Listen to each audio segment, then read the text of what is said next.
Hey YouTube boxing fans, folks, this is boxing analysis and predictions, and I'm back again with new video. And today I'll be giving you a couple of potential opponents for 2016 this year. We'll also look at what happened last weekend against Pascal.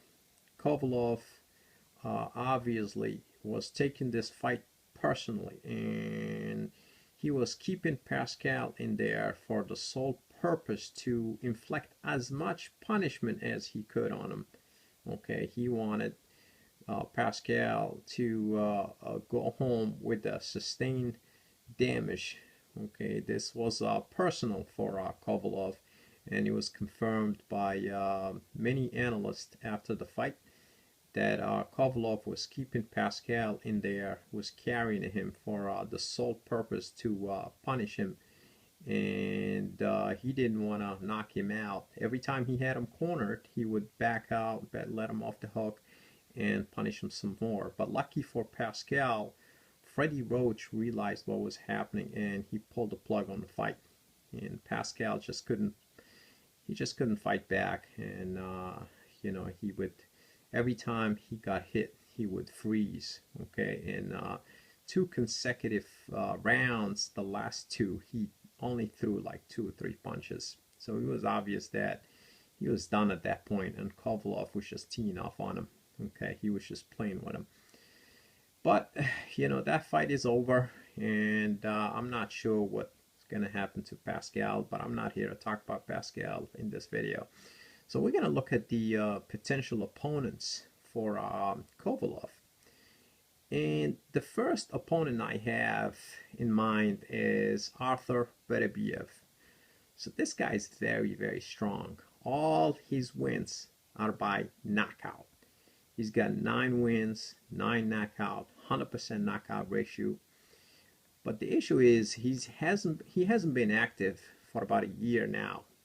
And his last fight was I don't know, about a year ago, against some guy by the name Alexander Johnson, and Beterbiev stopped him in the 7th round. Okay, but we know that Beterbiev is with Al Heyman. Kovalev is exclusively with HBO and Duva, and this fight is possibly won't happen.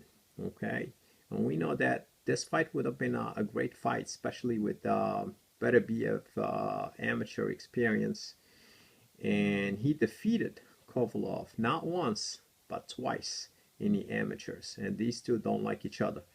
So this would have been a very intriguing fight. Okay, but the chances of this fight happening, which I would say is slim for now. But we also have another opponent here. He's Colombian, but he lives in Canada. His name is Alvarez. He's undefeated, 19 wins, 10 knockouts. Currently he's the mandatory challenger for Stevenson. Okay, and he's making a lot of noise, this guy Alvarez, in the 175 division. He's got a big punching power. He's aggressive. But then again, he's with Al Heyman. So, this fight has many hurdles already. Okay. I'm looking at his resume here. He fought Shalomba. He won a decision back in November. He looked strong early on, but, he started fading down the stretch, which is concerning. Okay. So he's got some issues to work on there. The third fighter is I have here is a guy that I want to see Kovalev fighting. I definitely want to see Kovalev against Andrzej Fonfara.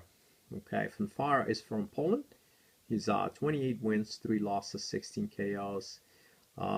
We are very familiar with this fighter, and he caused a lot of problems for Stevenson. They brought him against Stevenson so that Stevenson could look good, but he ended up making Stevenson look bad, and he knocked down Stevenson. I think it was the 9th or 10th round. Stevenson went on to win a close decision nevertheless, but you know, he made him look you know, not so good, to say the least. But also Fonfara has a good win against Nathan Cleverly. Okay, he stopped. Oh yeah, we gotta mention this one. He stopped Chavez Jr. and made him quit on his stool. Okay, we all remember what happened there.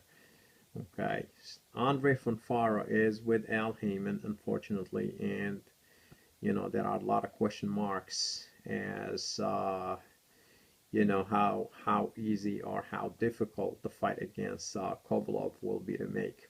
Okay, the fourth opponent I have here is Adonis Stevenson.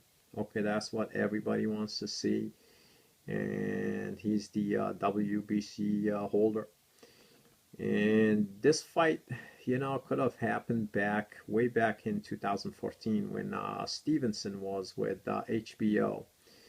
But he switched to Showtime, and there was a lot of politics around that. And now he's with Al Heyman.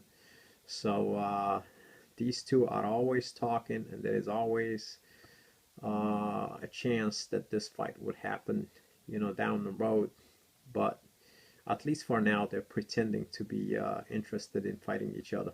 Okay, and every time Kovalev is fighting, Stevenson shows up, and he makes a lot of noise, and you know, he shows interest that he wants to fight Kovalev, but that fight never happens for some reason. So oh yeah, we gotta mention the Cuban Sullivan Barrera. Yeah, this guy is good, and he's fighting Andre Ward in a couple months.